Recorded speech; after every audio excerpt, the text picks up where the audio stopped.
एक सहाबी ने दावत की, हजरत अली की, अबू उबैदा इब्न अल जर्राह की, अब्दुर्रहमान इब्न औफ की, मुख्तलिफ सहाबा की जब दावत की तो खाना खाया, और खाना खाने के बाद शराब का दौर चला उस अंसारी नौजवान के यहाँ।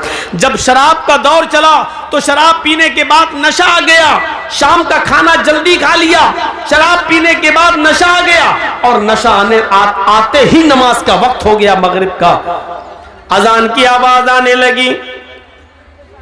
उस अंसारी नौजवान ने अपने ही घर में चादर बिछा दी और कहा, अब तुम नमाज पढ़ने मस्जिद में क्या जाओगे, हम लोगों ने शराब पी है, चलिए यही नमाज पढ़ लेते हैं। वही नमाज पढ़ी जाने लगी। एक सहाबी नमाज पढ़ाने के लिए खड़े हो जाते हैं, शराब के नशे में अल्लाहु अकबर कहकर नियत बांधते हैं और कुरान की आयत पढ़ना शुरू, अल्हम्दुलिल्लाहि रब्बिल आलमीन अर्रहमानिर रहीम मालिकी यौमिद्दीन इय्याका नअबुदु व इय्याका नस्तईन गैरिल मग़दूबि अलैहिम वलद्दाल्लीन। यहां तक गाड़ी सही चलती है। इसके बाद दिमाग झुल्लाने लगा, नशा अपने अंदर काम करने लगा, और वो सहाबी कुरान की आयत पढ़ने लगे। जो सूरत शुरू की, पहली रकात सही गुजर गई, इन्ना अतैना कल कौसर फसल्लि लिरब्बिका वनहर इन्ना शानियका हुवल अब्तर। दूसरी रकात में नशा अपने उरूज पर पहुंचने लगा और नशे ने कुछ जगह कुछ पकड़ हासिल कर ली, वलद्दाल्लीन तक गाड़ी सही चली। उसके बाद कुरान की आयत जब शुरू हुई, सूरत कुल या अय्युहल काफिरून ला अअबुदु मा तअबुदून, इसकी जगह पर वो सहाबी कुरान की आयत पढ़ लेते हैं, कुल या अय्युहल काफिरून नहनु नअबुदु मा तअबुदून। मतलब ही बदल गया। शराब के नशे में है और क्या पढ़ रहे हैं, कुल या अय्युहल काफिरून है क्या, ला अअबुदु मा तअबुदून, अय काफिरो मैं उनकी इबादत नहीं करता जिनकी तुम करते हो। लेकिन ये सहाबी क्या पढ़ रहे हैं, कुल या अय्युहल काफिरून अय काफिरो नहनु नअबुदु मा तअबुदून, हम भी उसकी इबादत करते हैं जिनकी तुम करते हो। देख रहे हैं, कुरान कह रहा है मैं उनकी इबादत नहीं करता जिनकी तुम कर रहे हो, और ये सहाबी क्या पढ़ रहे हैं, नहनु नअबुदु मा तअबुदून, हम उनकी इबादत करते हैं जिनकी तुम करते हो।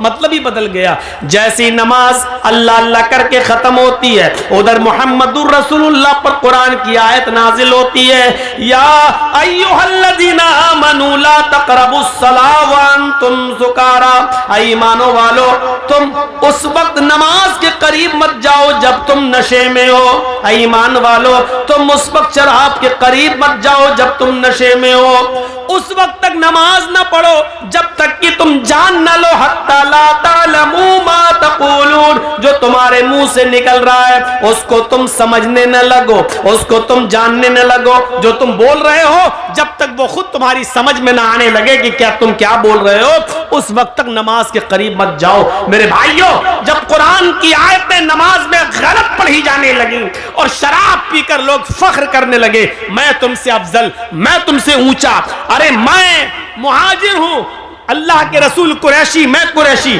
अल्लाह के रसूल बनु हाशिम में, मैं बनु हाशिम का, तुम अंसारी हो, तुम जाहिल हो, तुम नीची कौम के लोग हो। जब आपस में फख्र गुरूर होने लगा, शराब के नशे में एक दूसरे पर फौकियत दिखाने लगा कि मैं तुमसे अफजल, मैं तुमसे अफजल, तब कुरान की आयत नाजिल होती है, इन्नमल खम्रु वल मैसिरु वल अंसाबु वल अज़लामु रिज्सुम मिन अमलि शैतान, और पूरी जिंदगी के लिए शराब की हुर्मत का ऐलान कर दिया जाता है। अब गवारा नहीं है, क्योंकि जिस चीज को मिटाने के लिए, जिस जहालत को खत्म करने के लिए अल्लाह के नबी इस दुनिया में आए, वही चीज चलने लगी है। इस्लाम में ऊंचा नीचा कोई चीज नहीं है, इस्लाम में तेरा मेरा कोई चीज नहीं है, इस्लाम में अमीरी और गरीबी कोई हैसियत नहीं रखती है, इस्लाम में सब बराबर है। तुम शराब पीकर एक दूसरे पर फख्र करते हो कि मैं तुमसे अफजल हूं, मैं तुमसे अच्छा हूं, मेरी कौम तुमसे, तुम्हारी कौम से अच्छी कौम है, मेरी कौम सबसे अफजल कौम है, ये कहने लगे हो इस्लाम में इस चीज की और जाहिलियत की इस बदबू की कोई जरूरत नहीं है। इस्लाम इन तमाम खुराफातों से पाक है, इस्लाम इन तमाम बुराइयों से पाक और साफ मजहब है। इस्लाम ये कहता है कि तुम सब बराबर हो, कुल्लुकुम मिन आदम व आदम मिन तुराब, तुम सब आदम की औलाद हो और आदम मिट्टी से पैदा हुए थे, तुम सब मिट्टी के हो, आदम की औलाद हो, तुम में कोई बड़ा नहीं है, कोई छोटा नहीं है। ला फज़्ल लिअरबिय्यिन अला अजमी, तुम में से किसी अरब के रहने वाले को आजम के रहने वाले पर कोई फौकियत नहीं है, किसी आजम के रहने वाले को गैर अरब पर कोई फौकियत नहीं है, किसी अरब के रहने वाले को गैर अरब पर कोई फौकियत नहीं है। ना कोई गोरा काले से अच्छा है, ना कोई काला किसी गोरे से अफजल है। इस्लाम में सब बराबर हैं। इस्लाम के अंदर अगर कोई चीज बुनियाद और हैसियत रखती है तो वो है इल्ला बित्तक़वा, तक़वे की बुनियाद पर आप एक दूसरे से बड़े हो सकते हो, वरना नहीं। तक़वे की बुनियाद पर, जिसके अंदर जितना तक़वा होगा, जिसके अंदर जितना तक़वा होगा, परहेजगारी, तक़वा, तक़वा, तक़वा किसे कहते हैं, उसकी छोटी सी मिसाल अगर हम समझ जाएं, अल्लाह के नबी सल्लल्लाहु अलैहि वसल्लम ने फरमाया, गौर कीजिएगा, आपने मेहनत करके 99 रुपए कमाए, 99 रुपीज़, 99 रुपए कमाए, और आप चाहते हैं कि हम कोई नई कमीज, नया कुर्ता, नया पंजाबी ले लूं ताकि हम मस्जिद में जाकर नमाज पढ़ सकें, हमारे पास कोई अच्छा कपड़ा नहीं है। आप मार्केट में गए और आपको कपड़ा मिल रहा है पंजाबी 100 रुपए का, आपके पास है कितने, 99। ये आपने जंगल में लकड़ियां काट काट के बाजार में बेचकर कमाया है, या यूं कह लो कि आपने मजदूरी कर करके 99 रुपया कमाया है, या यूं कह लो कि आपने रिक्शा चला चला कर मेहनत करके ये 99 रुपया कमाया है, लेकिन 1 रुपया आपके पास कहीं से हराम का आ गया, नाजायज हराम का, और आपको मालूम है कि ये हराम का रुपया है। 99 रुपए में वो 1 रुपया आपने मिलाकर 100 रुपए का कुर्ता ले लिया, 100 रुपए का पंजाबी खरीद लिया, जबकि 99 रुपए हलाल के हैं, 99 रुपए मेहनत के हैं, लेकिन 1 रुपया उसमें जो हराम का आपने मिलाकर कमीज खरीदी। अल्लाह के नबी फरमाते हैं, जब तक वो कमीज तुम्हारे जिस्म पर रहेगी, जब तक वो कुर्ता तुम्हारे जिस्म पर रहेगा, अल्लाह के यहाँ तुम्हारी एक भी न फर्ज इबादत कबूल होगी, न नफली इबादत कबूल होगी, तुम्हारा एक भी सजदा अल्लाह रब्बुल आलमीन की बारगाह में कबूल नहीं किया जाएगा। क्यों? पूछा अल्लाह के रसूल, क्यों? आवाज आती है, इन्नल्लाह तय्यिबुन व यक़बलु तय्यिब, अल्लाह पाक है और पाक चीज को पसंद करता है। अब आप सोचो कि 99 में, अरे भाई 99 में 1 हराम का मिल गया तो क्या हुआ, 99 तो हलाल के थे। तो आप इसको यूं सोच लो कि आपके पास एक बाल्टी पानी रखी हुई है, पूरा आपने अभी इसको नल से निकाला है, अभी आपने इसको हैंड पाइप चलाकर खींचा है, ये पानी है, और आपकी आंखों के सामने उसमें पेशाब का एक कतरा चला जाए, पेशाब की सिर्फ एक बूंद चली जाए, तो ईमानदारी के साथ बताइए क्या वो आप पानी पिएंगे, या उस पानी से आप नहाएंगे, या उस पानी से आप कपड़ा धुलेंगे? अगर आपकी आंखों के सामने उसमें पेशाब की एक बूंद चली जाए तो नहीं, क्योंकि आप जानते हैं पूरी एक बाल्टी पानी पाक है, लेकिन उस एक कतरे ने, पानी के पेशाब के कतरे ने पूरी बाल्टी पानी के को नापाक कर दिया है। चूंकि वो माए कलील है इसलिए वो नापाक माना जाएगा। तो मेरे भाइयों, इसी तरीके से 99 रुपए में 1 रुपया आपने हराम का मिला दिया तो वो 100 रुपए भी अब आपके हराम के हो गए। वो कुर्ता, वो कमीज, वो पंजाबी, वो लुंगी, जो भी चीज आप उससे खरीदेंगे और उसको पहनकर नमाज पढ़ेंगे तो अल्लाह के यहां कबूल नहीं होगी।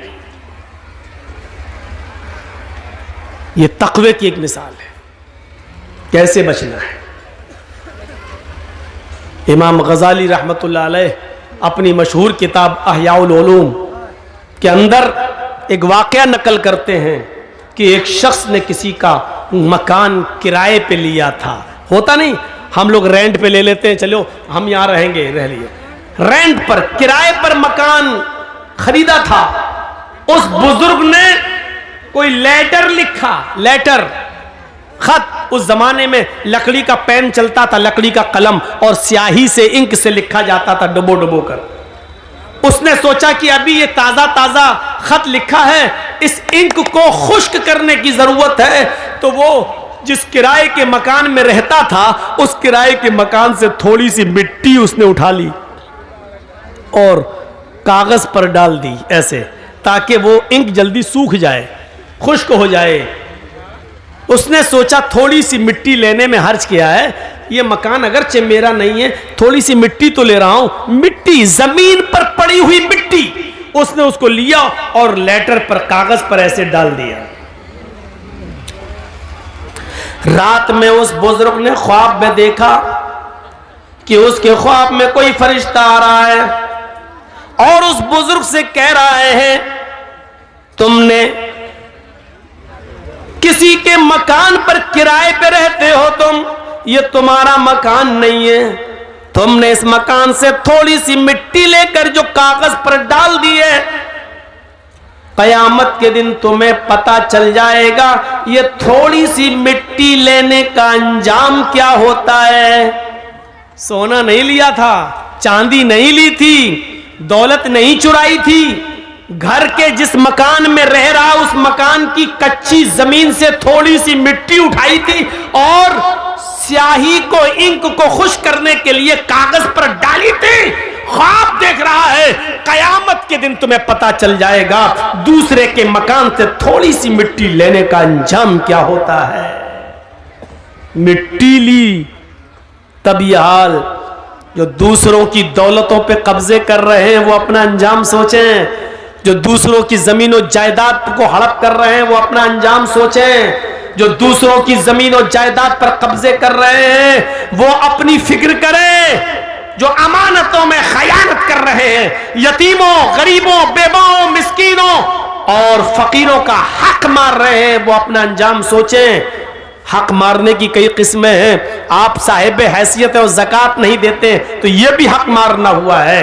आपके पास 1 लाख रुपया है और उस 1 लाख रुपए पर 1 साल गुजर चुकी है, अगरचे उस 1 लाख रुपए में 7.5 तोले सोना यानी 85 ग्राम सोना नहीं आ रहा है, लेकिन 52.5 तोले चांदी तो आ सकती है। यानी 1 लाख रुपए में 52.5 तोले चांदी आ सकती है और इतना पैसा तुम्हारे पास है और 1 साल गुजर चुकी है, तो आप पर 1 लाख रुपए में 2,500 रुपए ज़कात बनती है जो आप गरीबों को देंगे। अगर आप नहीं देते हैं तो ये गरीबों का हक मार रहे हैं। जब छोटी सी थोड़ी सी मिट्टी लेने का अंजाम ये है तो आप गरीबों का, मिस्कीनों का हक मारकर ज़कात अदा नहीं कर रहे हैं, तो हम और आप अपने अंजाम के बारे में फिक्र लगाएं कि हमारा और आपका अंजाम क्या होगा अगर हम अपने माल की पूरी पूरी ज़कात नहीं देते हैं। तो यह हक मारना ही है।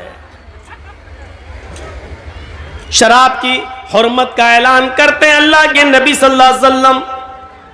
लड़कियों को जो जिंदा दफन किया जाता था, आपने लड़कियों के मकाम और मर्तबे को बुलंद किया।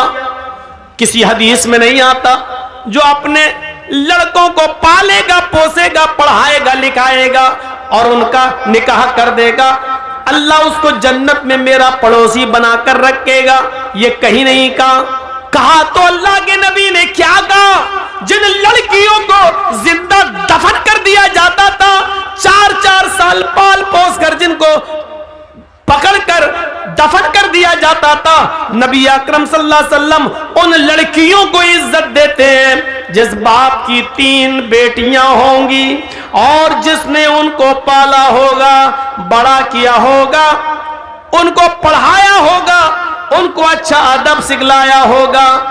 अल्लाह के नबी फरमाते ये तीनों बच्चियां फिर उसने जिनकी शादी कर दी होगी उन बच्चियों का निकाह कर दिया होगा, उनका घर बसा दिया होगा, उनको दीनदार लड़कों के निकाह में दे दिया होगा।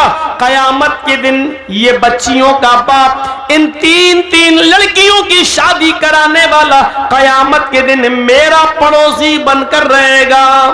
फिर आपने फरमाया जिसकी 2 बेटियां हैं, 2 बेटियों को पढ़ाने और लिखाने वाला भी कयामत के दिन मेरा पड़ोसी बनकर रहेगा। फिर एक सहाबिया उठी रोती हुई कहने लगी, अल्लाह के नबी मेरे पास तो 3 बेटियां नहीं है, 2 भी नहीं है, मेरे पास तो एक ही है। अल्लाह के नबी फरमाते हैं एक बेटी को ही पढ़ा लिखा, अच्छा अदब सिखला, उसकी शादी किसी दीनदार लड़के के साथ बालिग हो जाने के बाद कर दे, वो एक बच्ची की परवरिश करने वाला भी कयामत के दिन मेरा पड़ोसी बनकर रहेगा। मेरे भाइयों, जन्नत की बशारत लड़कियों की परवरिश पर अल्लाह के नबी सल्लल्लाहु अलैहि वसल्लम दे रहे हैं। यहां हम अंदाजा लगाएं कि अल्लाह इस्लाम ने लड़कियों को कितनी क्या इज्जत दी है, क्या इज्जत। एक इज्जत और देख लो, शादी के मौके पर हम और आप जाते हैं बाराती बनकर, 300-400 आदमियों की बारात लेकर, लड़का भी जाता है, लेकिन निकाह सबसे पहले किसका होता है? लड़की का।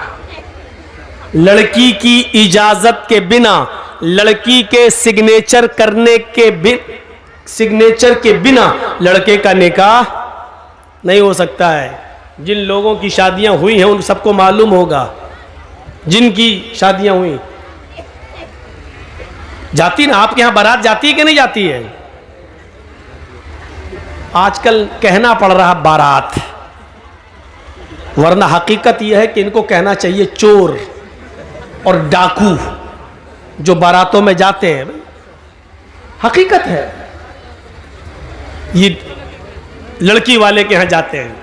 अरे उस जमाने में कभी ये दौर चलता था तो उसकी वजह ये थी कि पहले जमाने में ना ट्रेनें होती थी, ना गाड़ियां होती थी, तो पहले वो बैलगाड़ियों पर, खच्चरों पर ये लोग जाते थे एक गांव से दूसरे गांव, और शादी करा के जब लाते थे तो रास्ते में लूट लिए जाते थे, सोना चांदी कपड़ा लत्ता। तो इसलिए बारात का सिलसिला चला। एक गांव से दूसरे गांव में जब आदमी जा रहा तो 100, 150, 200 आदमी लेके जा रहा, ताकि हमें कोई लोग लूटे नहीं और हम दूल्हा और दुल्हन को निकाह करा के खैरियत से घर पे ले आए। इसलिए ये बारात का सिस्टम निकला था, सिस्टम। लेकिन आजकल ट्रेनों के जमाने में, आजकल हर थाने के बाहर पुलिस, हर गांव में पुलिस थाना मौजूद है, चोरी और डकैती का तसव्वुर निकल चुका है, काफिला अब लूटा नहीं जा सकता है मेरे भाइयों। लेकिन यह प्रथा अब तक चली आ रही है, यह निकली थी किसी और वजह से, लेकिन चली आज तक आ रही है। 300 और 400 आदमियों की बारात लड़की वाले के यहां पहुंच गए।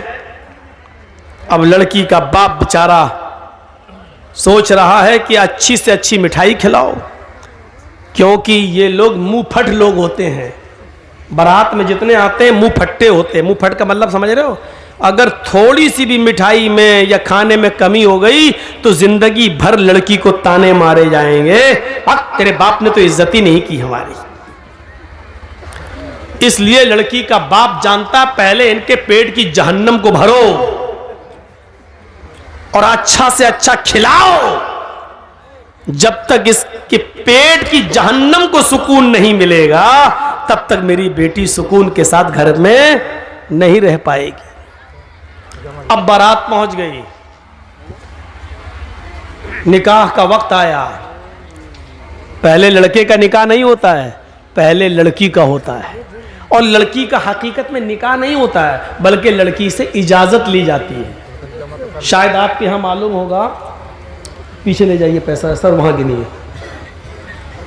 हम इनको बंद करा रहे हैं, शोर ना करें, आपकी आवाज़ भी कानों में आ रही है। चंदा इतना हो गया माशाअल्लाह कि 2 दिन तक गिनते रहेंगे। तो सुनिए, लड़की की इजाजत लेती। आप लोगों में जिसका निकाह हुआ होगा मालूम होगा, एक वकील होता है और 2 गवाह। वकील और गवाह ये दोनों जाते हैं लड़की के पास रजिस्टर लेकर। ये तय हो जाता है उसी वक्त, मेहर कितना होगा, ये कितना होगा, लड़के का नाम, लड़के के बाप का नाम, लड़के की उम्र, मोहल्ला, गांव सब लिख दिया जाता है और पूरा मेहर इतना इतना सब लिख के उसके बाद लड़की के पास जाया जाता है। एक वकील होता है और 2 गवाह। और लड़की के पास जब जाते हैं तो वो उस लड़की को घेरे रहती हैं बहुत सी सहेलियां उसकी और तमाम लड़कियां। वहां रजिस्टर रख दिया जाता है और उस वक्त वकील पूछता है, वकील की जिम्मेदारी है कि वो पूछे, सरपरस्त की जिम्मेदारी है कि वो पूछे। जैसे मान लीजिए किसी लड़की का नाम जैनब है या किसी लड़की का नाम अस्मा है, तो अब ऐसे पूछा जाएगा। वो वकील इतना जानने वाला होना चाहिए, हर आदमी को वकील मत बनाइए।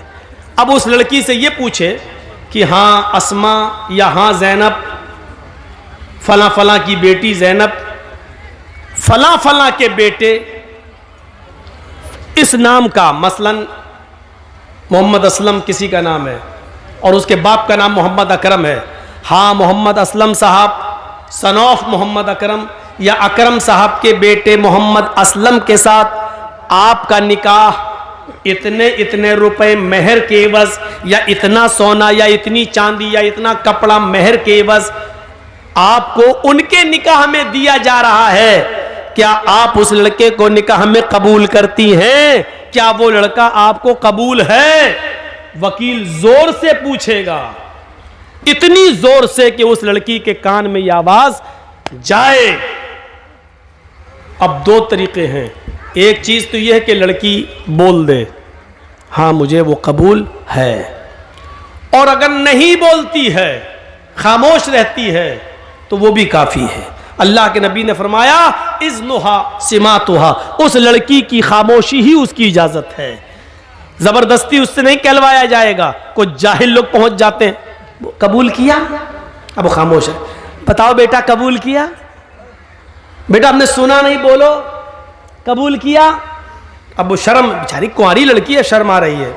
वो अलग बात है कि आज के माहौल में तो व्हाट्सएप पे खूब बात करती थी, उस दिन शर्मा रही है। यहां तो रात रात भर चैटिंग होती रहती थी, लेकिन उस दिन शर्मा रही है। एक दिखावा भी होता है, लेकिन हमें वो नहीं देखना, हमें हदीस देखना है। कुछ जाहिल लोग वहां बार बार पूछेंगे बोलो, और वहां उसकी सहेलियां बैठी रहती हैं, वो कोहनी मार मार के कहती बोल बोल, अरे बोल दे, हाँ कहते मैंने कबूल किया, बोल बोल। और फिर उससे जबरदस्ती बुलवा कर कहती है, बेचारी कहती है कि मैंने कबूल किया। जिहालत की सारी हदें तोड़ दी जाती है। यह सबसे बड़ी जिहालत है कि उसके मुंह से कहलवाया जा रहा है। जब अल्लाह के नबी ने कह दिया इज़्नुहा सिमातुहा, उसकी खामोशी उसकी इजाजत है। एक बार पूछिए आप, 3 बार भी पूछने की जरूरत नहीं है। सुना ना हो तो वो लड़की कहे जी क्या कहा आपने, तब आप दोबारा कहिए। जब वो लड़की सुन चुकी है आपकी बात, तो दोबारा आप क्यों कह रहे हैं? 3 बार आप क्यों कह रहे हैं? ना 2 बार कहना सुन्नत है, ना 3 बार कहना सुन्नत है। जोर से बोलना जरूरी है। आप पहली बार इतनी जोर से बोलिए कि लड़की सुन ले। हाँ जैनब फला की बेटी, आपका निकाह मोहम्मद असलम अकरम साहब के बेटे के साथ 5000 रुपए मबलग मेहर अलावा नान नफका आपको उनके निकाह में दिया जा रहा है। क्या आप उस लड़के को कबूल करती हैं? इतनी जोर से आप बोल दीजिए पहली बार। शर्म से उसका सर नीचे झुक जाएगा। उसकी खामोशी उसकी इजाजत है। अगर वो खामोश है तो समझ लो कि उसने इजाजत दे दी। रजिस्टर आगे बढ़ा दीजिए, उससे साइन करा लीजिए और लेके चले आइए और कहिए कि लड़की ने साइन कर दिए हैं, लड़की ने इजाजत दे दी है। उसके मुंह से कबूल है का लफ्ज जबरदस्ती मत कहलवाइए।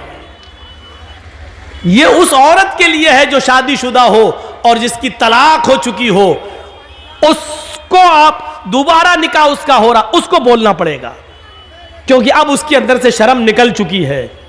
अब वो दूसरी शादी कर रही है, इसलिए उसको बोलना पड़ेगा या जिसका शौहर इंतकाल कर गया, इद्दत गुजार के वो दूसरी शादी कर रही है, तो उस वक्त उसको बोलना पड़ेगा हाँ मुझे फला आदमी कबूल है। लेकिन कुंवारी लड़की जिसकी शादी नहीं हुई है, उसकी खामोशी ही उसकी इजाजत है। और बस रजिस्टर लेके आइए और फिर लड़के का निकाह आप पढ़ाइए।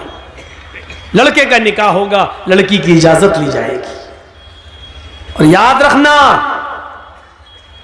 दुनिया का कितना ही अमीर बाप हो, कितना ही बड़ा मौलवी हो, कितना ही बड़ा सरपंच और चौधरी हो, अगर उसने अपनी बेटी की मर्जी के खिलाफ उसकी शादी किसी दूसरी जगह कर दी तो इस शादी का कोई एतबार नहीं है शरीयत के अंदर।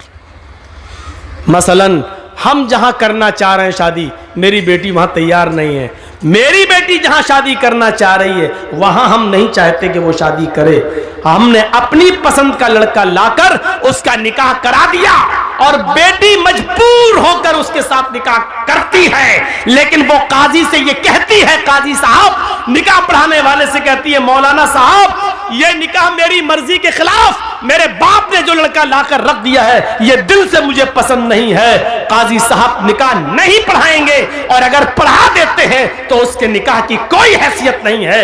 एक औरत, एक सहाबिया अल्लाह के नबी के पास आई और कहती, अल्लाह के रसूल मेरे बाप ने मेरा निकाह ऐसी जगह कर दिया है जो लड़का मुझे पसंद नहीं है। अल्लाह के रसूल ने निकाह हो जाने के बाद भी उस लड़की से कहा, अगर वो तुम्हें पसंद नहीं और इसके बावजूद तुम्हारे बाप ने तुम्हारी शादी कर दी है तो तुझे इख्तियार है, तू चाहे तो उस लड़के के साथ रहे या तू चाहे तो मैं निकाह तेरा फिस्क कर देता हूं। लड़के के तलाक देने की जरूरत नहीं है, निकाह फिस्क कर देता हूं।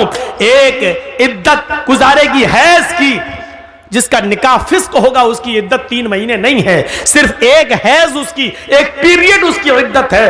तुम एक पीरियड, एक माहवारी, एक एमसी, बस ये पीरियड गुजारो और जैसे ही तुम्हारा महीना हो, महीना से खत्म होने के बाद ही तुम दूसरी शादी कर सकती हो अपने मनपसंद लड़के के साथ। लेकिन लड़की को शादी के लिए वली की सख्त जरूरत है, अपने बाप की, सरपरस्त की, मालिक की जरूरत है। लड़की, ये सच है कि लड़की की मर्जी के बगैर निकाह नहीं होगा, लेकिन यह भी सच है कि लड़की अपनी मर्जी से अकेले भी निकाह नहीं कर सकती है। उसको निकाह के लिए वली की इजाजत चाहिए और वली उसका बाप है।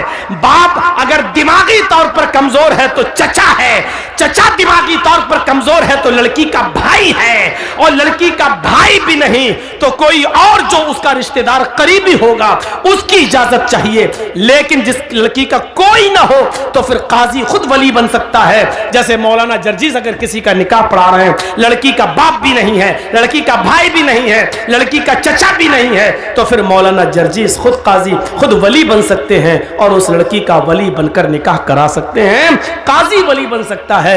लेकिन कोई दूसरे गांव की लड़की अपने बाप का घर छोड़कर भागकर आपके गांव में रतनी में आ जाए तो रतनी का रहने वाला कोई बुढ़ा उस लड़की का बाप नहीं बन सकता है। होता है ऐसा, समझ रहे हैं ना। किसी दूसरे गांव की कोई लड़की भाग के रतनी में आ गई, रतनी के लड़के के साथ शादी करना चाहती है। अब उसके बाप ने कह दिया तू भाग के गई है, मेरे घर में अगर कदम रखेगी तो हम टांगे काट देंगे तेरे, मरते दम तक तुझसे रिश्ता खत्म। अब वो लड़की वहां नहीं जाना चाह रही है। यहां एक बुढ़ा उठता है, हाजी है साहब, पान मुंह में खाते हैं, सऊदिया का रुमाल डाले हुए हैं। बेटा कोई बात नहीं, मैं तुम्हारा बाप बन जाता है। तेरे बाप बन जाने से रिश्ता जायज नहीं हो जाएगा। वो लड़की भाग कर आई है, न किसी के बाप के बन जाने से, न हाजी और नमाजी कोई मौलवी भी उसका बाप नहीं बन सकता है। मुंह बोले बाप की कोई हैसियत नहीं है शरीयत के अंदर।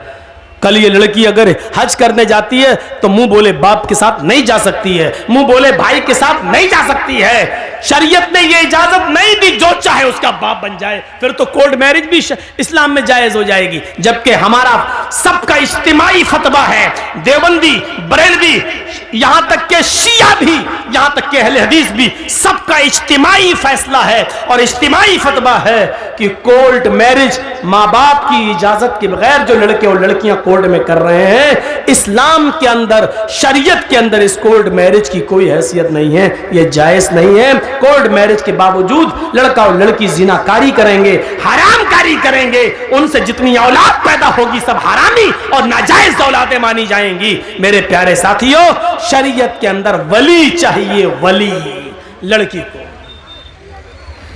वली। तो इतनी इज्जत दी है इस्लाम ने औरत को कि औरत अपनी मर्जी से पहले लड़की का निकाह होगा, इजाजत ली जाएगी, उसके बाद लड़के का निकाह होगा। अगर शादी के दिन ही लड़की मना कर दे कि हम नहीं करेंगे, लौटाओ इन चोरों को, भगाओ भगाओ इन डाकुओं को, ये लूटने आए हैं, नहीं करेंगे, मेरे भाइयों हमें और आपको फैसला करना पड़ेगा। तो इतनी जिहालत थी अरब के अंदर, लेकिन इस्लाम ने इतनी इज्जत बख्शी है औरत को, जहां लड़कियों को जिंदा दफन कर दिया जाता था। आप देख रहे हैं हिंदू धर्म के अंदर क्या है। ब्रह्मा जी ने अपने मुंह से ब्राह्मण को पैदा किया, हाथों से छत्री को पैदा किया, रान से वैश्य को पैदा किया और पैरों से शूद्र को पैदा किया। शूद्र हरिजन पैरों से पैदा है ब्रह्मा जी के। आगे लिखा है कि अगर कोई ब्राह्मण किसी शूद्र की लड़की पर गलत नजर डाल दे, अगर किसी ब्राह्मण को किसी शूद्र की लड़की पसंद आ जाए तो शूद्र को चाहिए कि अपनी बेटी उस ब्राह्मण लड़के को दे दे। लेकिन अगर किसी शूद्र को किसी ब्राह्मण की लड़की पसंद आ जाए, अगर किसी शूद्र को किसी ब्राह्मण की बेटी पसंद आ जाए, तो राजा को चाहिए कि उस शूद्र को पकड़कर उसकी दोनों आंखें फोड़ दे। इन जिन आंखों से उसने ब्राह्मण की बेटी को देखा उसकी आंखें फोड़ दे।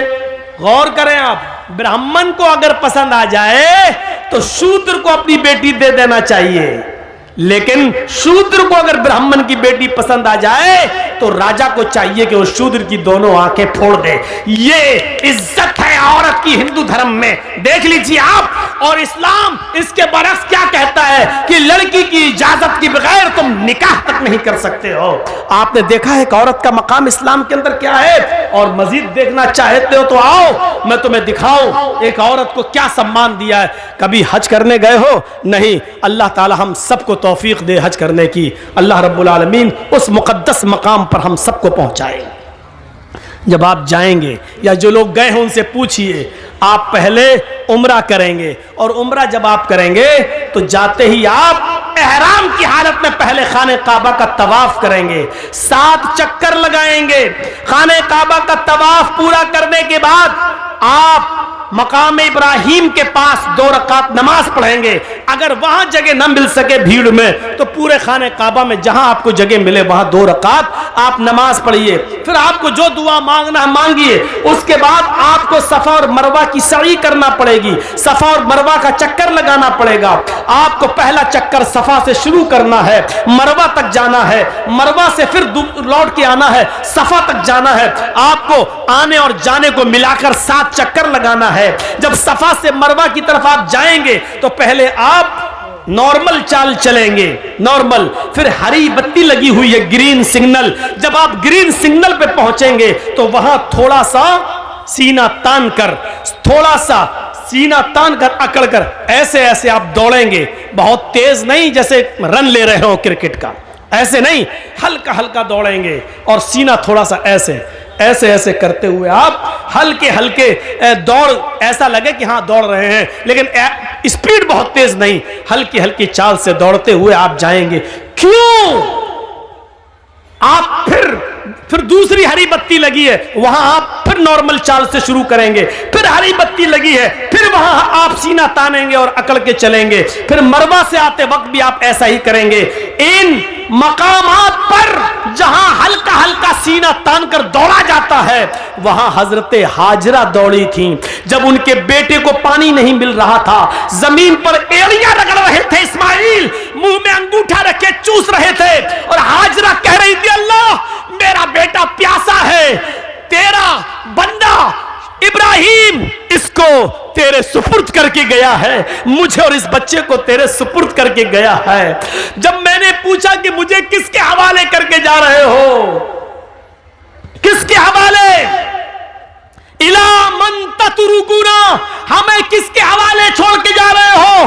तो इब्राहिम अलैहिस्सलाम ने आगे बढ़ते हुए कहा था, इल्लाह, आय अल्लाह, मुझे और इस बच्चे को उसने तेरे हवाले किया है, तेरे सुपुर्द किया है। इस बच्चे को प्यास की शिद्दत महसूस हो रही है, इलाके में कहीं पानी नहीं है। हजरत हाजरा पानी की तलाश में पहाड़ी के ऊपर चढ़ जाती है, सफा से नीचे झांक कर देखती हैं, शायद कोई गांव, शायद कोई कबीला, शायद कोई मोहल्ला मुझे नजर आ जाए, दो चार आदमी रहने वाले नजर आ जाएं और मैं उनसे थोड़ा सा पानी ले लूं। लेकिन पहाड़ी की ऊंचाई पर चढ़ने के बाद भी उनको नीचे कोई बस्ती नजर नहीं आई। सफा से चक्कर लगाती है, नॉर्मल चाल चलती है, फिर थोड़ी दूर सीना तान कर चलती है, दौड़ती है, फिर रुकती है, फिर नॉर्मल चाल चलती है, फिर दौड़ती है, मरवा पे पहुंच जाती है। मरवा की पहाड़ी से नीचे झांक कर देखती है कि कोई बस्ती मिल जाए, कोई मोहल्ला मिल जाए, कोई गांव मिल जाए जहां मैं थोड़ा सा पानी लेकर अपने बच्चे को पिला सकूं। लेकिन मरवा की पहाड़ी के नीचे भी कोई बस्ती आबाद नहीं है। लेकिन अपने बच्चे को देखती है, होठ में अंगूठा रखे हुए है, अपने बच्चे की प्यास की खातिर फिर मरवा से सफा, फिर सफा से मरवा, फिर मरवा से सफा, फिर सफा से मरवा, 7 चक्कर लगाकर अपने बेटे के पास आकर बैठ जाती है और कहती है, अल्लाह, जितना मैं औरत होकर कर सकती थी कर लिया, एक लेडी होकर कर सकती थी कर लिया, जितना दौड़ सकती थी दौड़ चुकी, जितनी मेहनत कर सकती थी कर ली, अब ताकत मेरे बस से बाहर हो चुकी है। अल्लाह, तू ही गैब से मदद फरमा, इस इस्माइल के लिए पानी का इंतजाम कर दे। अल्लाह, इसको मेरा शौहर मुझे और इस बच्चे को तेरे हवाले करके गया है। अल्लाह ने कहा, जिब्रील क्या देखते हो, मेरी बंदी ने मुझे पुकारा है और मेरा बंदा इब्राहिम मेरे हवाले करके गया है, मेरे भरोसे पर छोड़ कर गया है और मेरे ही रास्ते में गया है। जाओ, जहां इस्माइल पैरों की एड़ियां रगड़ रहे, तुम अपना पर वहीं पर मारो।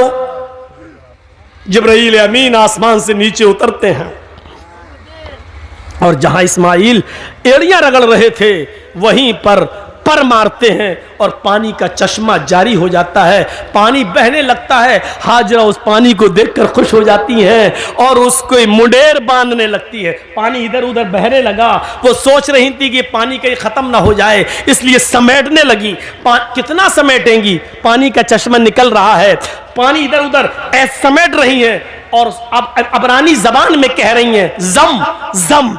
ये अरबी का जुमला नहीं है, जम जम जम जम। जम का मतलब होता रुक रुक, ठहर ठहर, कहां जा रहा, रुक, जम जम, बार बार कह रही जम जम, यानी रुक रुक, जम जम, ठहर ठहर, ये बार बार कह रही हैं। लेकिन पानी कहां ठहरने वाला है, वो समेटती है, पानी बह जाता है। हजरत हाजरा मिट्टी से एक मुंडेर बांध देती हैं ताकि पानी इधर उधर न जाए, इसी में जमा हो जाए।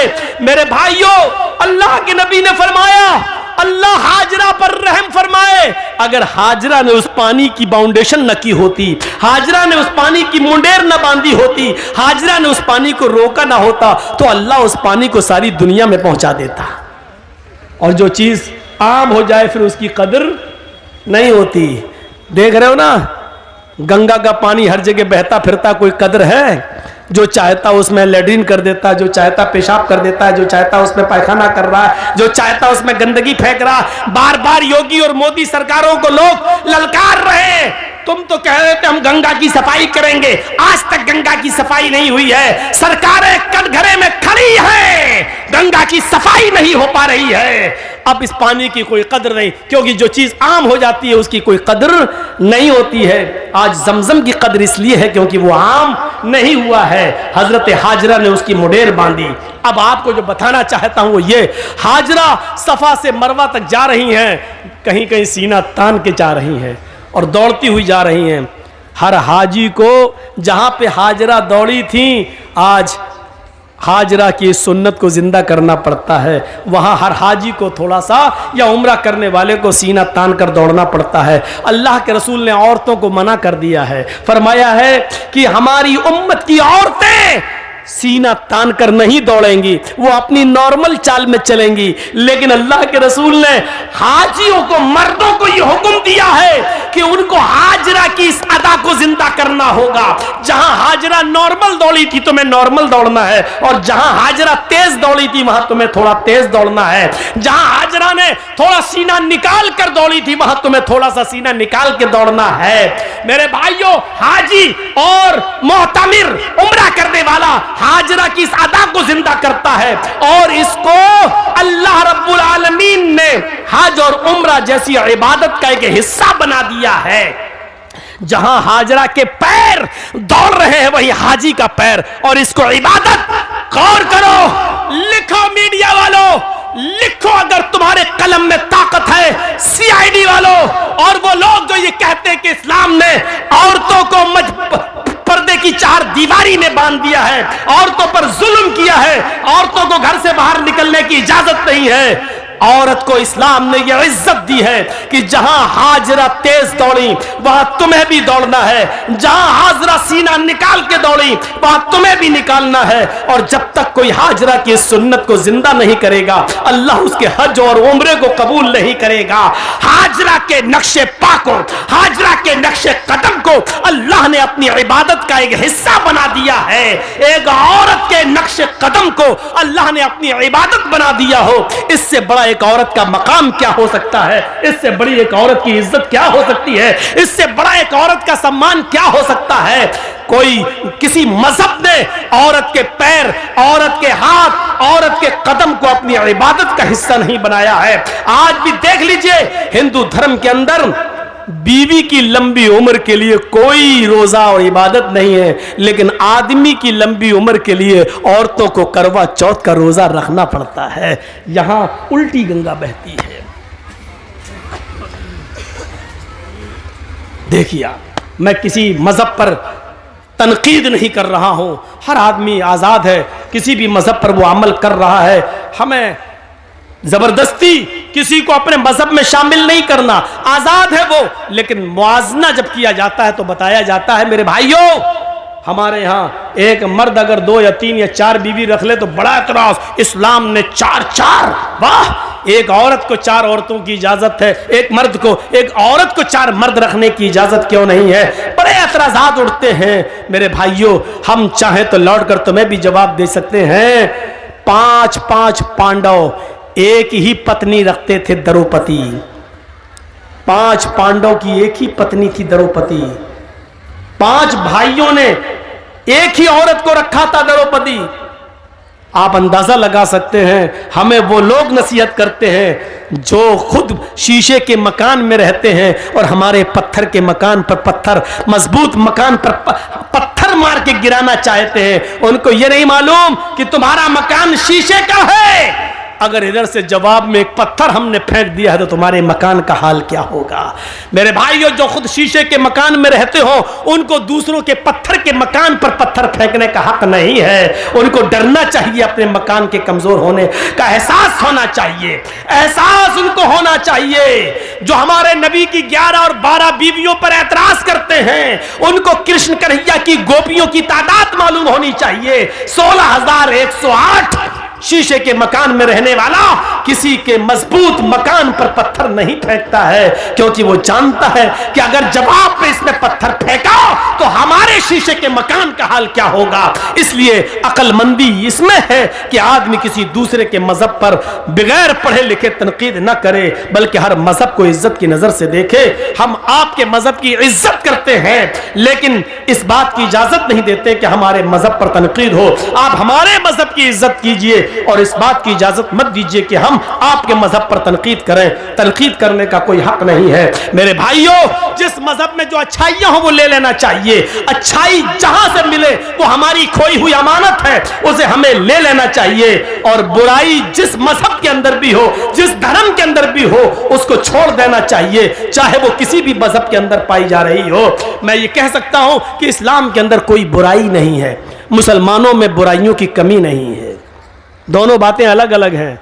फिर सुन लीजिए, इस्लाम में कोई बुराई नहीं है, लेकिन मुसलमानों में किसी बुराई की कमी नहीं है। एक साइंटिस्ट ने कहा था कि मैंने जब धर्मों का मुताला किया तो मुझे सबसे अच्छा धर्म इस्लाम लगा। जब मैंने मजहबों का मुताला किया, हिंदू धर्म, ईसाई धर्म, जैन धर्म, सिख धर्म, यहूदी मजहब, बुद्ध मजहब, इस्लाम धर्म, मैंने सारे मजहब की स्टडी की तो मुझे पढ़ने में सबसे अच्छा मजहब इस्लाम लगा।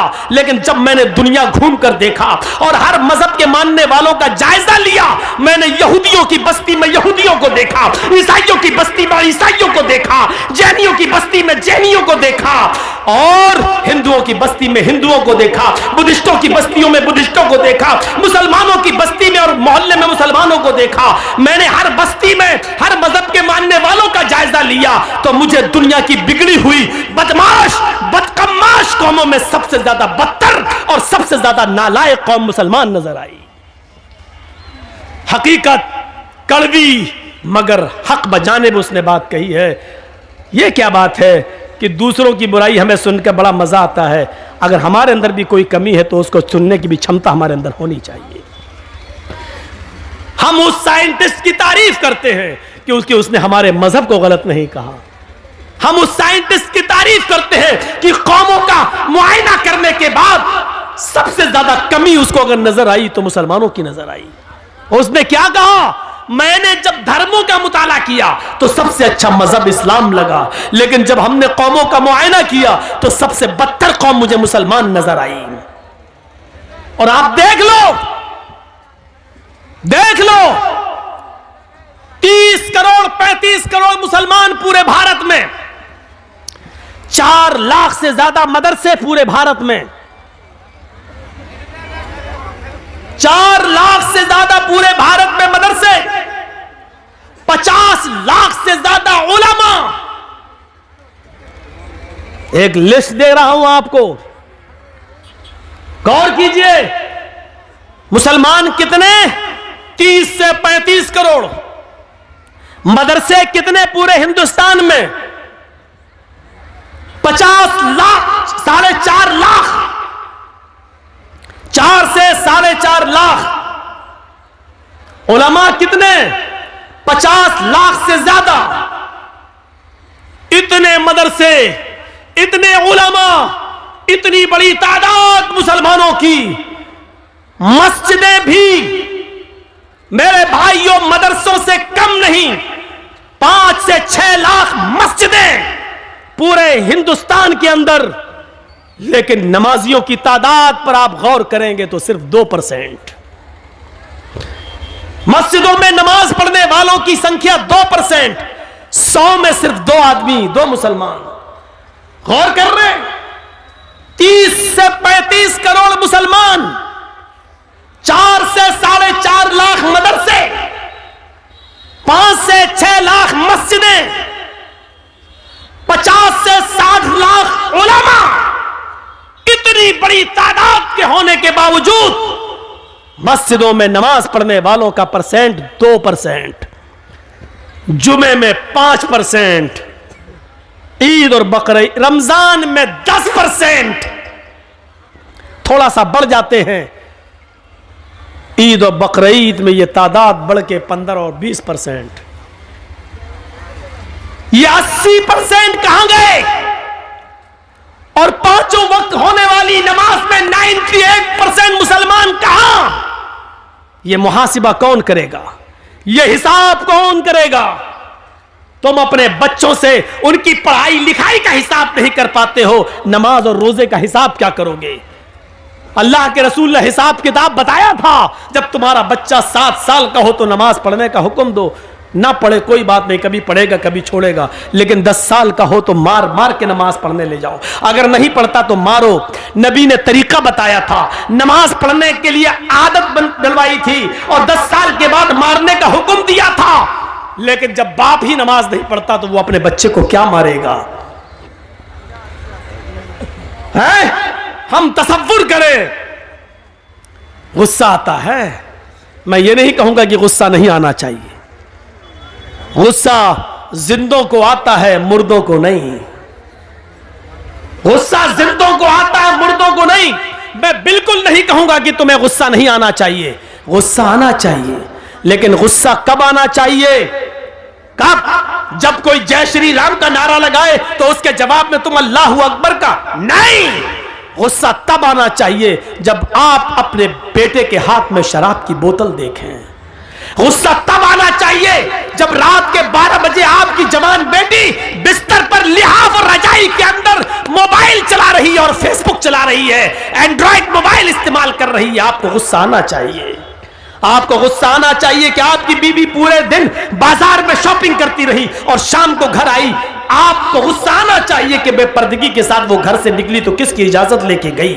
आपको गुस्सा आना चाहिए कि आपकी बेटी स्कूल जाती है तो किसके साथ जाती है और किसके साथ आती है। उसके आने और ले जाने के लिए कौन, आपने किसको मुतय्यन किया है। अकेले अगर जाती है या मोहल्ले की चंद सहेलियों के साथ जाती है तो आपको उन मोहल्ले और गांव की चंद सहेलियों पर एतबार कैसे है? क्योंकि सहेलियां एक दूसरे की सहेली होती है। तुम मेरी मत कहना, मैं तुम्हारी नहीं कहूंगी। तुम अपने बॉयफ्रेंड के साथ जाओ, हम अपने बॉयफ्रेंड के साथ जाते हैं और घर जब पहुंचेंगे तो हम लोग एक साथ हो लेंगे। तुम हमें फला जगह पे मिल जाना। आपने अपनी बेटी को गांव की चंद लड़कियों के साथ स्कूल जाने की इजाजत कैसे दे दी? और दे दी तो आपने उसका पीछा करके कभी देखा? कभी आपने पूछा कि स्कूल से ये लड़की कितने बजे गई, हमारे घर पे कब पहुंचती है? ये हिसाब किताब कौन करेगा? मुसलमानों, तुम हिसाब किताब करने वाली कौम हो। तुम बच्चों के लिए अगर बाप हो तो अपने बच्चों का हिसाब लो, शौहर हो तो अपनी बीवी का हिसाब लो, अगर भाई हो तो अपनी बहन का मुहासिबा करो। मुहासिबा जिंदे करते हैं, मुर्दों से हिसाब नहीं लिया जाता है। हिसाब जिंदों से तलब किया जाता है, मुर्दों से नहीं। तुम जिंदा कौम हो, हम तुमसे हिसाब ले सकते हैं। ये मदरसे में कितना चंदा हुआ है आपने दिया है, आप हिसाब लो मदरसा कमेटी से। मदरसे कमेटी के लोगों को बुरा नहीं मानना चाहिए, क्योंकि एक एक रुपया आपकी अमानत है, आपके बच्चों पर ही खर्च होगा। इसलिए हिसाब जिंदे लेते हैं, हिसाब जिंदे देते हैं। हजरत उमर जब मिंबर पे खड़े हुए और नई कमीज पहनकर खुतबा देने लगे तो एक नौजवान उठा और कहने लगा, उमर खुतबा देना बंद कर, तकरीर करना बंद कर, खुतबा नहीं देने दूंगा। हजरत उमर ने कहा, क्यों, वजह क्या है? कहा, पहले इस बात का हिसाब दो, ये नया कुर्ता तुम्हारे पास कहां से आया? तुम्हारी तनख्वाह बैतुल माल से इतनी नहीं है कि तुम नई कमीज सिला सको। आज नया कुर्ता तुम्हारे पास कहां से आया? हजरत उमर कहने लगे कि इसकी सफाई मेरा बेटा देगा। हजरत उमर फारूक का बेटा उठता है, सफाई पेश करता है कि बैतुल माल में जो चादरें आई थी वो सारे मुसलमानों में तकसीम होना थी। एक एक चादर सबको मिली, मेरे बाप को भी एक चादर मिली। मेरे बाप ने उसी चादर की कमीज बनवा ली है। नौजवान खड़ा होता और कहता, अमीरुल मोमिनीन, एक एक चादर सबको मिली थी, मुझे भी मिली थी। मैं दर्जी के पास गया था, टेलर के पास गया था, मैंने अपना माप दिया, उस चादर में मेरी कमीज नहीं बनी। तुम तो हमसे ज्यादा लंबे हो, हमसे ज्यादा चौड़े हो, हमसे ज्यादा लंबे चौड़े हो और मोटे तंदुरुस्त भी हो, फिर तुम्हारी एक चादर में कमीज कैसे बन गई? उनके बेटे ने खड़े होकर जवाब दिया, नौजवान, एक चादर मुझे भी मिली थी, सबको एक एक चादर मिली थी, मेरे बाप को भी मिली, मुझे भी मिली, सबको एक एक मिली तो उसमें मुझे भी मिली। मेरे बाप की अपनी चादर में जब कमीज नहीं बनी तो मैंने अपनी चादर भी अपने बाप को दे दी। मेरी और अपनी दोनों कमीजें मिलाकर मेरे बाप ने दोनों चादरें मिलाकर कमीज बना ली। नौजवान कहने लगा, बैठ गया, अमीरुल मोमिनीन, अब मुझे इत्मीनान हो गया, अब मैं सेटिस्फाई हो गया, अब आप खुतबा दीजिए। जिंदा लोग हिसाब लेते हैं और जिंदा लोग हिसाब देते हैं। ना हिसाब लेने पर गुस्सा होना चाहिए, ना हिसाब देने पर गुस्सा होना चाहिए। हिसाब जिंदे लेते हैं, हिसाब जिंदा देते हैं। गुस्सा जिंदों को आता है, मुर्दों को नहीं। हम नहीं कहते कि गुस्सा दबाओ, हम नहीं कहते कि गुस्से को तुम पी जाओ, हम कहते हैं गुस्सा उठाओ, गुस्सा उभारो, गुस्सा निकालो, भड़ास निकालो, लेकिन जायज जगह पर, नाजायज जगह पर नहीं। अल्लाह के नबी को भी गुस्सा आता था और गुस्सा इतना आता था कि आपकी आंखें सुर्ख हो जाती थी और ऐसा लगता था जैसे किसी ने अनार का रस, अनार का जूस किसी ने नबी अकरम की आंखों में डाल दिया हो। इतना गुस्सा आता था जनाबे मोहम्मद रसूलुल्लाह को, लेकिन नाजायज बात पर नहीं, जायज बात पर गुस्सा आता था। आज दुनिया की कौमें आज हमारा मजाक उड़ाती हैं और हम मुश्तइल हो जाते हैं। यहां गुस्सा नहीं आना चाहिए। मसलन अभी कुछ दिनों पहले एक आदमी ने इस्लाम को बहुत बदनाम किया, कुरान को लेकर बहुत बातें कहीं, हमारे नबी को लेकर बहुत बातें कहीं, लेकिन हम नहीं समझ पाए कि वो सारी बातें कहने के पीछे कौन है। हम नहीं समझ पाए वो बातें कह नहीं रहा, उससे कहलवाई जा रही हैं, और कौन कहलवा रहा है यह भी मैं जानता हूं, लेकिन हम ना नाम ले रहे हैं, ना आपको बताना चाहते हैं और ना नाम लेना चाहते हैं। तो मेरे भाइयों, मैं यही कह रहा हूं कि अपना हिसाब करो, अपने बच्चों का हिसाब करो। पूछो आज की नौजवान नस्ल, हमारी बेटियां, हमारी लड़कियां, आप बैठे हो खामोश हो, सोचो क्या प्लानिंग हो रही है हमारी बेटियों के बारे में। कभी सोचा आपने ठंडे दिल से? कभी सोचा है आपने? सोचिए मंसूबे क्या हो रहे हैं। गुस्सा आना चाहिए, लेकिन जायज जगह पर, नाजायज जगह पर नहीं। एक आदमी को साथ मिला सरकार का, गवर्नमेंट का, और उस आदमी ने कुरान का मजाक उड़ाया, हमने उसको नंगा किया। एक आदमी जय श्री राम के नारे लगाकर हमें उकसाता है, हमें मुश्तइल करता है, और हम भी उसके जोश में आ जाते हैं और हम भी उसके अपोजिट दूसरे नारे लगाते हैं। अरे यही तो वो चाह रहा था, आपने जो चाह रहा था आपने उसके मकसद को पूरा कर दिया, आपने उसके मकसद को पूरा कर दिया। आपको ऐसा नहीं करना था। नहीं, आपको मालूम है कि हिंदुस्तान में उनका कुछ नहीं होगा। एक है ना डासना का पंडित, डासना का, अरे उत्तर प्रदेश में डासना नाम की एक जगह, वहां का एक पंडित है ना, कितना भड़काता है, कितना बरगलाता है। टीवी, एनडीटीवी ने तो बाकायदा दिया कि अभी तक जेल में क्यों नहीं गया। देखिए कितना बरगलाता है, लेकिन जरूरी नहीं कि जो आदमी हमें बरगलाए हम भी वैसा ही जवाब दें, कोई जरूरी नहीं है। मेरे भाइयों, शॉर्टकट में एक जवाब दे दूं आपको, अक्लमंदी ये नहीं है। अगर कोई पागल कुत्ता मेरे पैर में काट ले, जर्जीस को अगर कोई पागल कुत्ता काट ले, तो क्या जर्जीस भी उस पागल कुत्ते को काटे? बताइए तो, क्या ये अक्लमंदी होगी? अगर कोई पागल कुत्ता काट लिया हमारे पैर में, अब जर्जीस को गुस्सा, कमीने तूने काटा, पकड़ पकड़ पकड़, हम भी काटेंगे, पकड़वाया और काट रहे उसको, तो उससे बड़े पागल तो हम हो गए। तो कुछ लोगों का दिमाग खराब हो चुका है। किस नशे में हो चुका है?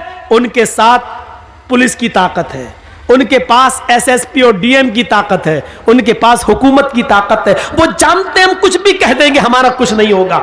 इस नशे में, हुकूमत के नशे में, पुलिस और एसपी और डीएम की ताकत के नशे ने उनको पागल कर दिया है।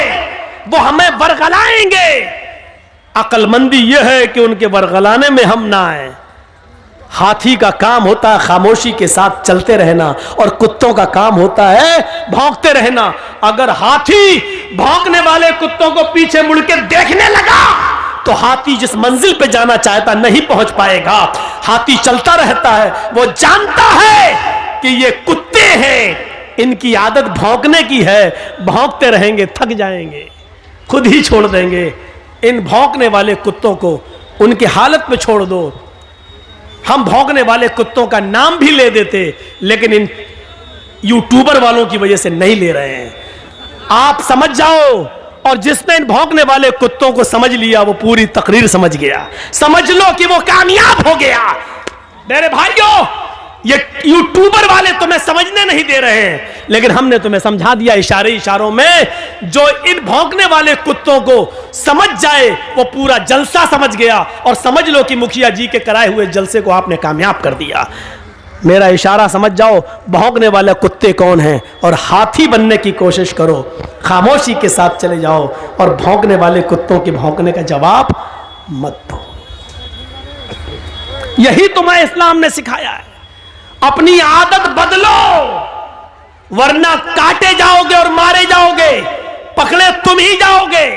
आपको मालूम है एक तालाब पर बह रहा था, एक नदी ऊपर पहाड़ से, एक नदी के पानी इधर से आ रहा था, नदी बह रही थी, और जहां से पानी बह रहा था वहां शेर पानी पी रहा था और दूसरी तरफ बकरी पानी पी रही थी। मैं तुम्हारे हालात बतला रहा हूं, सुनो, इशारों में बतला रहा हूं, समझ लो। उधर पानी शेर पी रहा है, इधर पानी बकरी पी रही है। पानी शेर की तरफ से बहता हुआ आ रहा है और बकरी, मोबाइल अपना बंद करो, मुझे मालूम है आजकल भंगी और चमारों के पास भी मोबाइल होते हैं, बंद करो यार, टूटू हो रही यार। रात के 2:22 पर किसका फोन आ रहा होगा, सोचो तो जरा। तो दिमाग लगाओ बेटा, जिस स्कूल में तुम पढ़ते हो मैं उसका हेडमास्टर रह चुका हूं, ये सब मत बताओ। यहां से सुनिए, जहां से शेर पानी पी रहा है इधर बकरी पानी पी रही है, तो शेर ने, दोनों ने एक साथ मुंह लगाया। शेर को तो बहाना चाहिए था। शेर ने कहा, है बकरी, तूने मेरे पानी को झूठा क्यों किया? अब देखो उल्टा बोल रहा है, जबकि पानी शेर झूठा कर रहा है और पानी शेर की तरफ से बहता हुआ बकरी के पास आ रहा है। शेर का झूठा पानी बकरी पी रही है, लेकिन शेर ने बकरी से क्या कहा, तूने मेरा पानी झूठा क्यों किया? बकरी कहने लगी, जंगल के राजा, मैंने कहां झूठा किया है?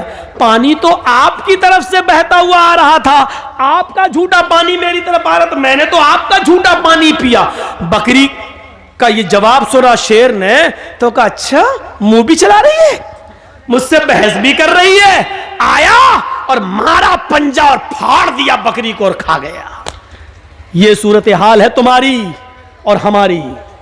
अगर हम जायज बात भी करेंगे तो पकड़ी जाएगी, और वो नाजायज बात भी करेंगे तो नहीं, क्योंकि पावर है, नशा है। नशा उतरता अच्छे अच्छों का उतरा तो तुम्हारा क्या है? फिरौन का उतरा, कारून का उतरा, नमरूद का उतरा, हिटलर का उतरा, तुम्हारा भी उतरेगा। जाओगे कहां? नशा उतरना है, आज नहीं तो कल। और राहत इंदौरी ने कभी कहा था, जो आज साहिबे मसनद हैं कल नहीं होंगे। जो आज साहिबे मसनद हैं कल नहीं होंगे। किराएदार हैं, जाती मकान थोड़ी है।